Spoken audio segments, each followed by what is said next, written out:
Hi guys, welcome back to SMB Designs. We're getting ready to start a new book this week. I was trying to decide what books we hadn't done yet, so I went through and highlighted them, and there are a ton that we haven't done. I cannot believe we have not done the book of John. So we're going to go ahead and do that one next. So today is going to be the introduction, and we'll just get started. This introduction is from the Cultural Background Study Bible.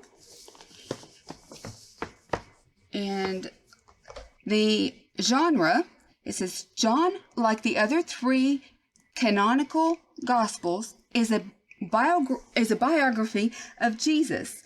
Ancient biographies took different forms, however, and most scholars believe that John is more directly interpretive than the other Gospels. Turn this thing off. I don't want it writing on it. This Gospel's narratives resemble theirs, but historians often used speeches to help interpret events, and Jesus' discourses in John's Gospel certainly do that.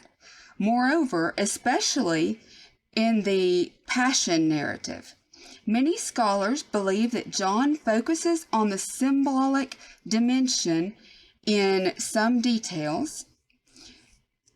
And I'm not going to read out all of the notes in parentheses. Nevertheless, even though the entire gospel is written in John's own style, we frequently find elements confirmed by the other gospels, showing that John is interpreting rather than inventing his material. Indeed, some distinctive elements of John, such as the Jewish council's reason to want Jesus executed, Pilate's reason for hesitating to execute him, and Jesus carrying his own cross, fit what is known of the Milieu, M-I-L-I-E-U, even better than the synoptic accounts. Many details, such as Jesus citing traditional tabernacle readings at the festival, and perhaps even his I am claim there, fit aspects of Jesus' milieu in ways even better than even most Christians in John's day would have realized. Okay, the authorship. We'll do the quick glance first. Quick glance says the author is the Apostle John. Audience, primarily Jewish believers. The date was probably in the AD 90s. The theme, John presents Jesus as the Word, the Messiah, and the incarnate Son of God, who has come to reveal the Father and bring eternal life to all who believe in him. The authorship. Why does John feel free to report a different aspect of Jesus' ministry than the one reported by Matthew and Luke, both of whom follow Mark's outline? To some degree, it may be because the material comes from what most scholars believe was an independent eyewitness of Jesus' Judean ministry, the one whom Jesus loved, aka John. Scholars differ on this witness's identity, but he is among Jesus' very closest disciples in a role that can virtually rival that of Peter, suggesting to many scholars that he was a prominent disciple, likely among the 12. Thus, although the scholars differ on his precise identity and how much of the gospel stems from him, conservative scholars generally prefer the author whose name was preserved by the 2nd century church. John, classical scholars normally start with external evidence when considering authorship, and the earliest external evidence in this case firmly favors John. Scholars today, again, differ as to which John was in view. though the earliest Christian tradition did not. But the Synoptic Gospels show us that John, son of Zebedee, was one of Jesus' most intimate disciples. A majority of conservative scholars therefore believe that this John is the author of this gospel. A minority of scholars hold to a different author, Judean John the Elder, or to a school developing the Apostle John's teaching, or occasionally even to different figures such as Lazarus, whom Jesus loved. He may have shaped and reshaped it orally over the decades as he continued to recount Jesus' story, inspired by the Spirit, but the heart of his gospel reflects his memory of Jesus. Or at the date, tradition holds that the gospel was written in the 90s of the first century. Since disciples were often in their teens, John had years to learn how to communicate Jesus' character best. He was possibly in his 80s at the time of writing.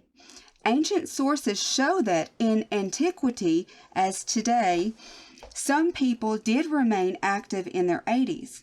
Writing a work usually meant dictating it to a scribe, and a long work like this gospel would usually be revised at least once before wide publication.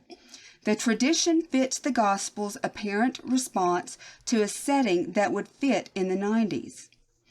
The situation. The Jewish-Roman War of AD 66 to 70 scattered many Jewish followers of Jesus into more stable regions of the Greek East, including the cities in Asia Minor. After the temple's destruction in 70, the center of Sadducean power vanished, and educated Pharisees competed with other groups such as the populist followers of Jesus for the people's allegiance. Note, the heavy focus on Pharisees in John's Gospel. Note also Jesus and the Spirit rather than the temple as the true holy place. In at least some places, this rivalry for control led to efforts to make Jewish believers unwelcome in synagogues. Later, Jewish sources speak of rabbis' conflicts with followers of Jesus and indicate that some added a curse against schismatics, which normally included Jewish believers in Jesus, to their regular prayers. These tensions arose not only in Judea, but also apparently in some synagogues in Smyrna and Philadelphia. In the 90s, cities in Asia Minor increasingly accommodated the veneration of the Emperor Domitian,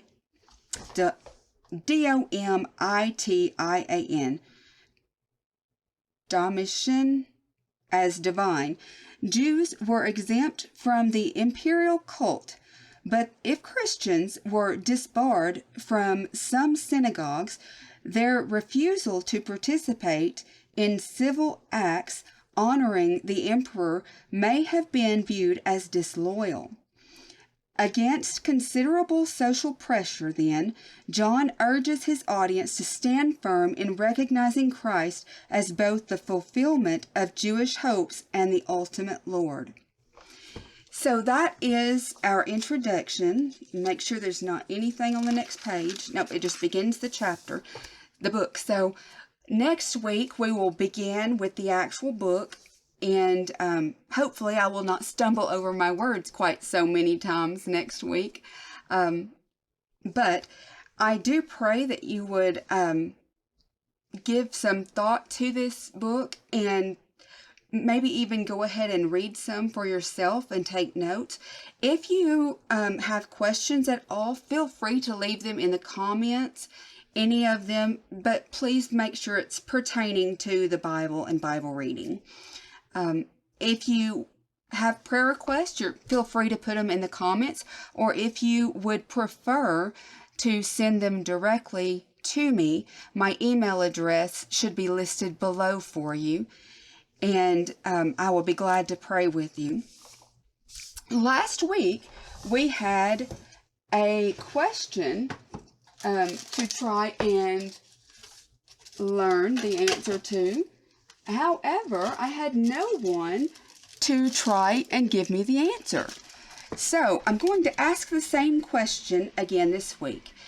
This is going to be for a prize. So answer the best you can, and try not to look it up. It's better if you try to use your mind to remember things. I know it's hard for some of us, especially for me, but if you look it up, that's okay. Just put the answer in the comments and we'll move on from there. The question was, who was David's father? And that is our first question that we need answered. So the prize will be a surprise. I'm not telling what the prize will be to anyone. So just leave that answer down in the comments, and I will look forward to seeing you all next week. Thanks again. Bye.